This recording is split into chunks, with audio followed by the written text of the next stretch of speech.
Hello, history nerds and historians. My name is Krystina, and this is Effed Up History. This is where we talk about a little tidbit from history that's super fucked up. So it has been a couple weeks since I last uploaded, partially because my mic decided to die. And then after my mic decided to die, I have spent the last couple weeks getting ready for a super fancy conference that I'm presenting at next week up in Canada. Kind of shitting myself a little bit. This is the first time that I'm really presenting like personal, original research that's been done that like I haven't really seen other historians do. So kind of freaking out, but super excited about it. So I'm going to do something a little bit different today because I have spent all of this time kind of working on my script and writing my script. So I'm just going to share it with you guys. I'm going to kind of like tell you my presentation and you get like a first sneak peek of it. I may even actually one day just like read my whole paper on here. But that might be a little bit boring because it's all like very academic speak. This is a little bit of academic speak as well, but I try to make it a little bit more conversational. So, surprise sneak peek for you all, for anyone who will not be going to a conference in Canada next week. Here's my presentation on The Witch is Familiar. Specifically, I call it Satan and Satan, the Devil, the Witch, and the Familiar in Reformation England, because I'm fancy.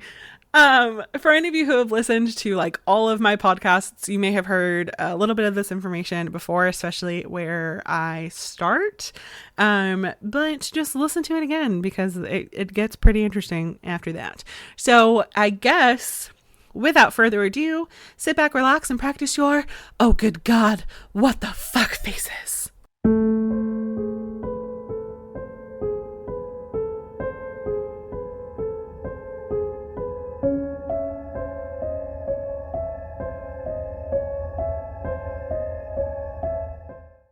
I'd like to start by telling you a story.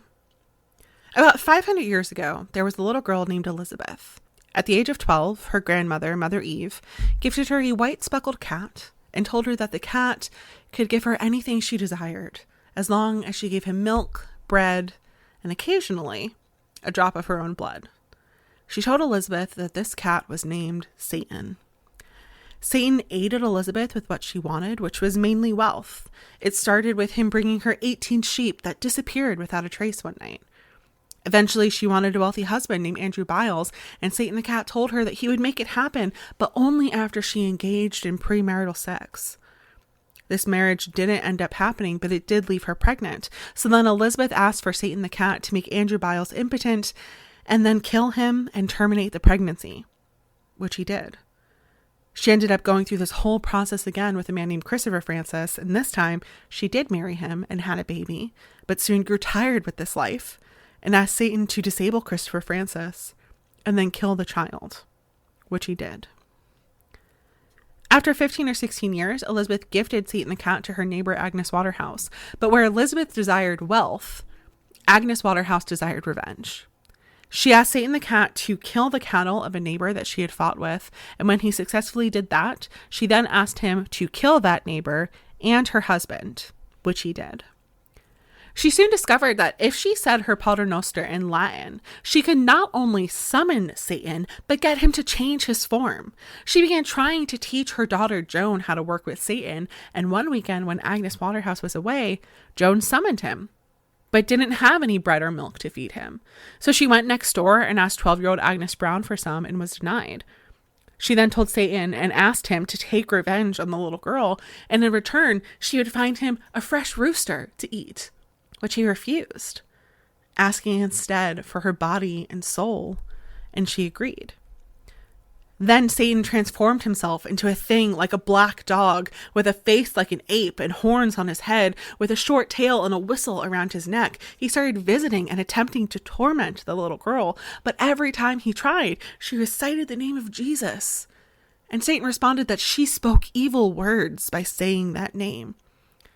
However, Satan was unrelenting and continued to try and attack the young girl. One night he came to her with a dagger in his mouth, and when Brown asked him to drop the knife, he said that he was not prepared yet to part with his sweet dame's knife. When Brown asked who his mistress was, he nodded towards Mother Waterhouse's home, and she knew the truth. Now, while this story seems fantastical in nature, it's summarized from the testimonies of Elizabeth Frances, Joan Waterhouse, and Agnes Waterhouse, recounted by John Phillips, and the examination and confession of certain witches at Chelmsford in the County Essex before the Queen's Majesty Judges, the 26th day of July, anno 1566, which was the first witchcraft pamphlet about witchcraft.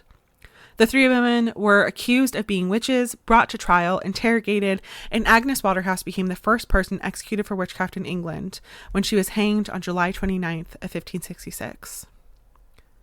During the European witch craze, spanning from the 15th to 18th century, approximately 110,000 people were put on trial for witchcraft, with an estimated 60,000 being executed, although the actual number will never truly be known due to records being lost, destroyed, or just never written in the first place.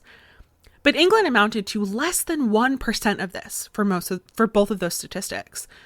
But even with it being so small in comparison, there were still about 500 people who were executed, and the way that the trials ran in England were unique for a couple of reasons when compared to the rest of Europe.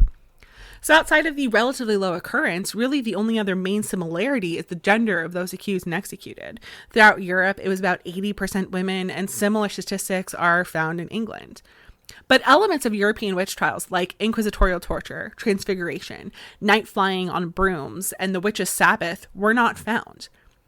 The Malleus Maleficarum, or the Hammer of Sorceresses, was published in 1486 as the witch trials were really taking off in Europe and was the most influential witch hunting guide. It defined the witch largely by her sexual relationship with a lesser demon known as an incubus, while in England, the witch was said to have an entirely different kind of relationship with a different lesser demon known as a familiar. And the familiar and its relationship with the witch is the primary focus of my research. So the familiar is really what makes the English witch trials truly unique, and it's something that has been the topic of very little research and analysis. In fact, historians of witchcraft like James Sharp have said that it is the most urgent topic in need of research. So the familiar has had many descriptions, but is most often described as a half-animal, half-demon hybrid that would assist the witch with their magical workings. The familiar took on many forms, mostly cats and dogs, but also toads, insects like bees, flies, gnats, worms, ferrets, rats, birds, and others that I can go on to list. In some cases, they even take on the forms of mythical creatures like dragons, phoenixes, chimeras, and centaurs. The familiar was so important in England that the Third Witchcraft Act of 1604, which I'll discuss in detail a little bit later, made interaction with this kind of demon one of 5 acts that would result in an immediate execution. The witch's familiar makes its first appearance in England in the mid-16th century, but the origin of the witch's familiar and its relationship with the witch has a couple of different theories. Most historians who acknowledge the familiar at all, outside of like, well, that's an interesting thing, like someone should look into that, tend to fall into 2 main camps that, while similar, kind of go in opposite directions. So the first is that the familiar is an evolution of fairy lore or folklore during the Protestant Reformation in England, which sort of takes the beliefs of the people and elevates them into the realm of religion. Or that the familiar was a folklorized version of the devil, which takes the realm of religion and kind of brings it down to the level of the people. So one of the main historians that argues that the witch's familiar evolved from fairy lore is Emma Welby. So she states that familiars help the witch with domestic affairs and perform acts of divination, which other fairies such as hobgoblins were also believed to do, which sounds kind of believable. Historians in this camp will often cite the trial of John Walsh in August of 1566, just a month after Agnes Waterhouse, who was specifically asked if he had any familiars. He denied, but later confessed to interactions with fairies and described the magic that he partook in when summoning these fairies. The terminology used by the person who wrote this pamphlet conflates the fairies that John describes with the familiar, even calling the fairies a familiar. However, this is a theory that I disagree with for multiple reasons. Of the 100 or so witchcraft pamphlets found in England from the 16th to 18th century, this is the only one to demonstrate this merging of the familiar and the fairy, and it's also one of the very first witchcraft pamphlets in England, when I think people were still kind of trying to figure out what the witch trials looked like. Also, throughout the witch hunts, fairy lore is not phased out and replaced with the witch and their familiar. Instead, the two of them coexist. Evidence that's often used to support this theory is often folklore from all over Britain, specifically Scotland. And while England was unique, Scottish witchcraft was more like that happening in the rest of Europe. And all this folklore can often be hard to date, which makes it difficult and could potentially make it unreliable. But some of these examples directly cited were into the 19th century, when witch trials that resulted in execution were basically non-existent for almost 200 years in England. So this theory could have and most likely came about because traditionally, historians believe that the devil had very little impact on the English trials. However, recent studies look into the sort of like evolution of the beliefs surrounding the devil in Protestant England, and within these beliefs is, I think, where a good explanation for the origin of the familiar comes from. Catholic medieval belief was that the devil was a physical being in reality that could come up to you and have a conversation, and therefore it was possible to outrun him and outwit him, to trick him and to mock him. There are many medieval stories of people escaping the devil by just running and hiding. These kinds of tales were incredibly popular and turned the devil into a being who should be mocked and laughed at instead of feared. And while these stories were still circulating during the Reformation beginning in the 1500s, Protestant theologians were beginning to place a new importance on the devil's power. Martin Luther felt that the devil was constantly present, eager to tempt men and women into sin, and John Calvin believed that the power of Satan was so strong and pervasive that the true Christian saint had to engage in an unceasing struggle against him. These theologians attempted to shift the devil from this physical, corporeal form that could be outrun to incorporeal, that tempted and tormented someone in their thoughts. It was not believed that the devil himself had actually transformed, but that this whole time he had been hidden behind what some said to be the, quote, superficial piety of the Catholic Church. Many reformers also began accusing the Roman Catholic Church of diabolical witchcraft. Catholic priests became sorcerers. The Pope became the Antichrist. Saints became demons, and their miracles and relics were satanical wonders. Catholic practices like exorcisms and blessings and hallowings were being equated with magic, since they often sought to endow physical things with powers beyond their natural capacities. This was especially attributed to what they called the power of words. They believed that these exorcisms and blessings were reliant on the specific power of words that these Catholics were using and honed in on the fact that they were speaking Latin. So as a result of this and other reasons, many reformers began pushing the refusal to pray in Latin anymore and instead began saying prayers in the common tongue. And they no longer had to go through the church to achieve this salvation. One of the largest distinctions between Catholic and Protestant beliefs is this shift to the personal relationship with God, which also meant the personal battle with his greatest adversary, Satan. Some historians like Charlotte Rose Miller and Darren Aldridge will state that many people still believed in this pre-Reformation physical form of the devil, but also accepted the devil as a personal mental tempter, meaning that they sort of were all in this liminal space between these medieval and reformed beliefs. In Protestant stories, he would come to the destitute and tell them that they would never want again, or the devil would go to the wronged and tell them that he could help execute their revenge, and all he needed was their servitude. And in doing so, they gave up their personal salvation.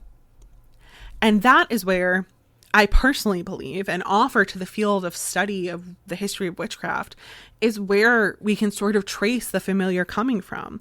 There was this push by Protestant reformers to return Christianity to its roots, to go sola scriptura, by the Bible alone, and the devil's role as a tempter and a trickster has always been incorporated into religious beliefs since Eve was tempted by the serpent in Eden, or since the devil, or a demon, took on animal form.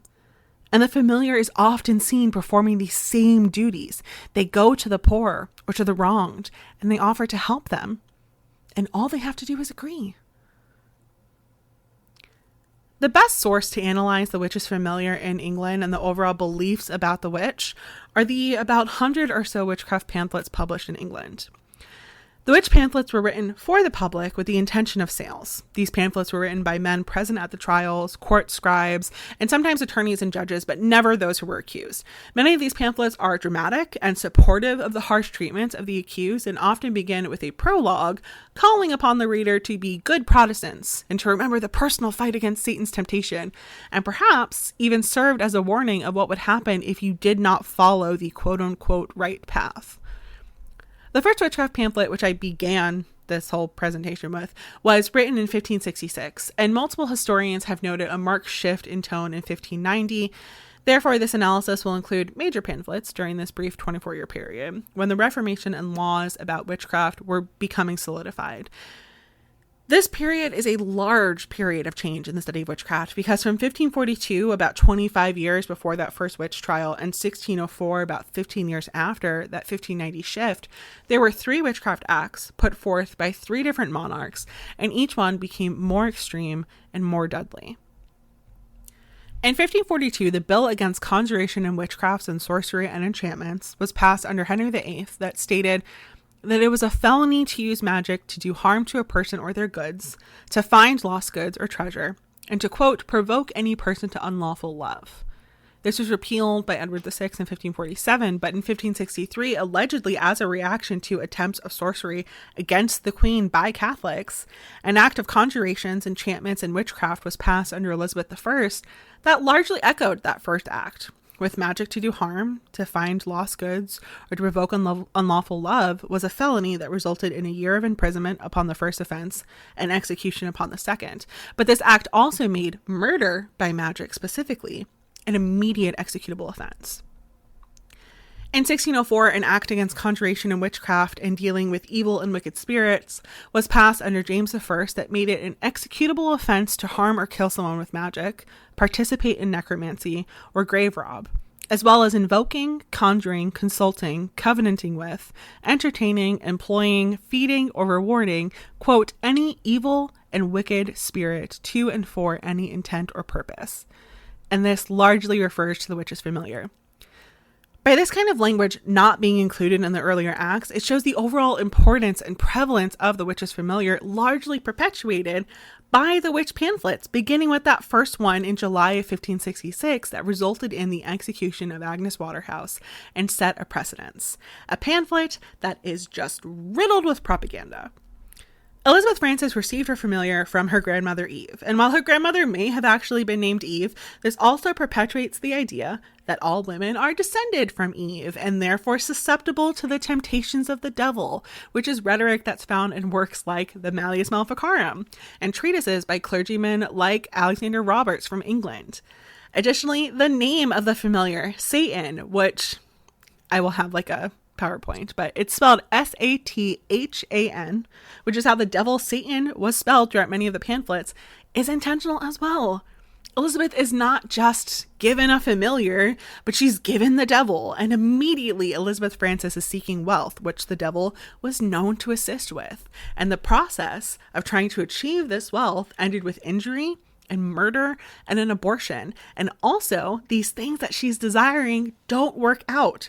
Her sheep disappear. The first proposal falls through. She's not happy with her married life. This shows that the devil's temptations are tricks that he will never actually benefit from. Waterhouse's familiar would require her to break from English authority and the Protestant Church's ideals to not only follow the Catholic practice of Latin prayer, but these prayers would be used to summon him and change his form, thus perpetuating this idea that Catholics were sorcerers and used their words and prayers in Latin in their magical workings, and the fact that she is the only one who is executed, even though technically Elizabeth Frances allegedly also murdered her first fiancé and her 6-month-old child, which should have resulted in immediate execution by the 1563 Witchcraft Act, but she wasn't. And this subtly perpetuates the idea that being Catholic should be an executable offense. Agnes Brown, being 12 when she encounters Satan for the first time, creates this juxtaposition between Elizabeth Frances. Agnes Brown, unlike Elizabeth, is strong in her faith, and it protects her from harm. Agnes Brown's personal prayer to Jesus also exemplifies the Protestant ideals surrounding the personal relationship with God, and an emphasis on prayer alone being enough to combat the devil and the familiars. There are other pamphlets that support the arguments that Protestants were making, especially with the devil being a tempter. Although in many of these pamphlets, the devil's work is done by familiars. For example, A True and Just Record of the Information, Examination, and Confession of All Witches at St. Osties. There's one woman who's accused of witchcraft who describes familiars coming to her multiple times to tempt her, especially when she expressed pious sentiments. And each time she denied them until they came directly after a feud with her neighbor and offered to help her achieve her revenge. And that was her moment of weakness when she finally agreed. In another pamphlet, A Detection of Damnable Drifts from 1579, we again see Elizabeth Frances after she feuds with the Pooles, her neighbors, and on her way back home encounters what seems to be a white dog who offers to take revenge on Poole's wife, and she becomes incredibly ill. But one thing that stood out to me as common amongst many of these pamphlets, especially from 1566 to 1590, is that the relationship with the witch is that she takes on sort of a motherly role to the familiar, and it becomes like a corruption of motherhood. The witch cares for the familiar similar to how a mother would care for a child. The familiar fed by suckling from their witch, much like a mother would feed their child, as seen in the 1566 pamphlet. In early documented cases in the 16th century, the familiar would suck from the face, arm, or thigh. In some cases, this feeding leaves behind a red mark, and in other cases, it's described as an actual teat on their body, what they called a preternatural excrescence. The title page of another pamphlet, The Apprehension and Confession of Three Notorious Witches from 1589, depicts Joan Prentice suckling a familiar from her cheek while cupping her stomach and breast in a motherly fashion while three witches are hanging in the background. Elizabeth Frances keeps Satan in a basket. When she brings him to Agnes, he's swaddled in Frances' apron like a baby. In the 1579 pamphlet, another witch, Elaine Smith, is said by her son to have three familiars, one of them being named Willet, who she keeps in wool. When it's people who the witch is related to, they attempt to teach their children or grandchildren these dark and diabolical ways, which corrupts the moral lessons that parents are supposed to teach their children. You see this again in the Agnes Waterhouse pamphlet that I mentioned. Elizabeth learns from her grandmother. Agnes attempts to teach her daughter, however, outside of their house. The witch serves almost like an anti-mother to those that she may encounter or target. She kills instead of births. She destroys what should be nurtured. She makes barren what should be fruitful. We see this first with the 1566 Waterhouse pamphlet. Elizabeth Frances demands that Satan terminates her pregnancy and later demands that he kills her 6-month-old. But one of the most significant examples of the anti-mother is in the 1579 pamphlet, A Detection of Damnable Drifts. Mother Staunton goes on a tirade of harming every child of the people who wrong her. Richard Saunders' wife denies her yeast, and Mother Staunton walks away mumbling under her breath. Immediately following, the child becomes vehemently sick, and even when the mother picked up the child, the cradle continued to rock, showing that the cradle was being manipulated by evil magic that only stopped when they literally stabbed the cradle. She also is said to have harmed the child of Robert Petty and William Corners, and it was so bad that everyone thought that the children would die.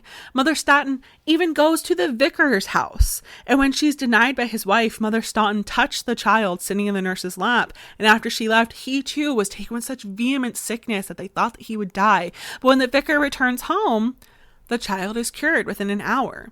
The subtext of this being that the child's suffering lessened by the presence of a Protestant clergyman again feeds to the Protestant beliefs and propaganda. Also in this pamphlet is Mother Noakes, who is said to have killed a child that was the result of her husband's affair. When she is later confronted by the church, the pamphlet states that, quote, Mother Noakes, in a fume, answereth that she cared for none of them, as long as Tom held on her side, meaning her fiend. Mother Noakes doesn't need the company of her husband or any children because she's satisfied with the company of her familiar, which she sees like a child or a companion. In these pamphlets, the subversion and corruption of motherhood is emphasized. The witch causing harm to a child is almost always referred to as mother, while the victims are referred to as wives. And I wonder and sort of plan to continue research into the emphasis of motherhood in this anti-mother rhetoric depicted with these witches, if it creates a juxtaposition to the Virgin Mary. Or perhaps the subversion of motherhood found in these pamphlets is a way for Protestants to take power away from Mother Mary, who to the Catholics was the most venerated saint and often prayed to just as much as the Holy Trinity. Protestants put an emphasis on the Holy Trinity and denied saints. Mother Mary, as a result, became nothing more than the mother to Jesus. Many Protestants began likening Catholic saints to devils and demons in disguise, and in 1630, Richard Bernard even stated that all sorcery was the practice of that whore, referring to the Virgin Mary. I think a lot of the topics that I've discussed today can in part be attributed to the Protestant Reformation in action. I don't think that the rise of witches and witch trials and pamphlets can only be attributed to the Reformation. I believe that it's a complicated subject with many influences, but I do think that the witches familiar can more so be attributed to this shift. Breaking away from the Roman Catholic Church led to a reimagining of the devil, giving him more power than he may have had before. The Protestants sought to return to their roots, and in the Bible, you first see the devil in animal form, so it seems to be obvious that he would disguise himself as an animal to aid this rise to power, since it worked so well against Eve. And through his animal form, he's able to destroy all of England, beginning within the family and corrupting motherhood. And it became the English, and therefore Protestant, duty to seek that out and end it by any means necessary. Whew. So I'm like 2 minutes over time, but it's going to be fine. But yeah, that is my presentation. I bet some of you are surprised that I actually can do academic speak, and I can actually do an entire presentation, an entire episode without saying the word fucked 1,000 times, which is just really difficult for me to do, but I'll get out of my system now. Fuck. Fuck those fucking fuckers. Fuck. Right? I mean, that's just what I do. This is Effed Up History after all. So yeah, I hope that you enjoyed my little presentation and that you maybe may have learned a couple things. I am actually a serious historian outside of this, like as partially my day job. So, yep. If you like what you heard and you want to hear more, please consider subscribing or leaving a review or joining my Patreon. Also, remember that if you come to Salem, Massachusetts, I do give tours. You can reach out to me on social media or like follow the link that's in the description for that if you want to book anything. But if you do want to book something, like, do reach out to me on social media, because I will be able to like give you a discount on it. We can work something out on it. If you listen to this, just mention it to me. And remember, friends, history may be watching you, so don't fuck it up. And also, like, don't trust talking dogs and cats, because they're probably demons. But also, like, real talk, like, I'm gonna get a Satan tattoo. Like, that little Satan the cat, when he transforms himself into a dog with horns, like, it's the cutest fucking thing I've ever seen. Jesus Christ, I need it. Okay, bye.